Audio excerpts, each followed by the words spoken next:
If we take a look at the top repository search request using the GitHub API, we can see that it doesn't simply return an array. We get back a JSON object with a property, items, which is the array of repos we have been using in our app thus far.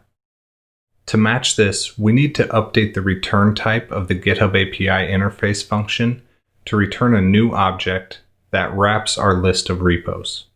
First, we'll start with getting the dependency artifacts for Retrofit and Moshi, which we'll be using soon. On the Retrofit website, you can find the current version as well as the different artifacts. We'll need the core dependency as well as the converter-moshi one. For Moshi, you can get the version and artifacts on the Moshi GitHub page. We'll use the core dependency and the Kotlin code gen one. Add these two versions and a new array for each in our project level build.gradle file.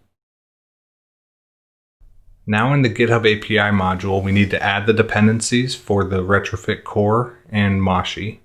We'll be using the capped plugin for Moshi's Kotlin code gen, so we'll add that first. The core dependency should be an API dependency since it will be exposed via a Dagger module. We'll also add the retrofit.moshi dependency as just implementation. The core Moshi dependency will also be an API dependency for the same reason. And the Moshi Kotlin artifact is an annotation processor, so we use that with capped.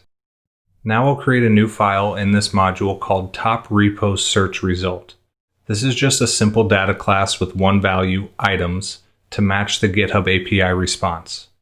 This will be the list of RepoApiModels, so we just end up with an object wrapping what we were using before. We'll use Moshi's JSON class annotation with generateAdapter equals true as a value. This will generate an adapter that will be hooked up through Retrofit's Moshi converter, which will handle the deserialization of the GitHub API response. Now the get top repositories function on GitHub API will return a top repo search result. In the app repository class, we now have this return the items from the top repo search result.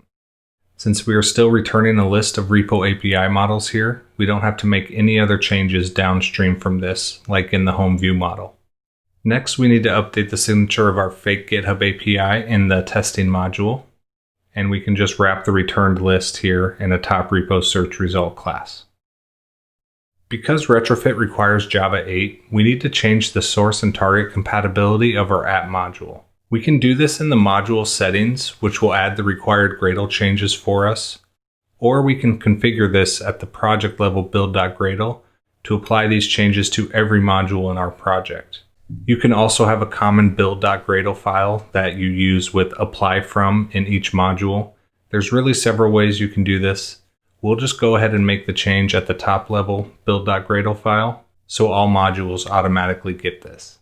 In the subprojects block, we can use plugins.withType, passing in the Android Gradle base plugin. We use the base plugin because this will work for both application modules and Android library modules. We can use the Android block that we normally use in each individual module's build.gradle file and apply the source and target compatibility here. Now if we run the app, everything works as before, but we're still seeing our mock or fake data. We'll load real repo information from GitHub in the next video.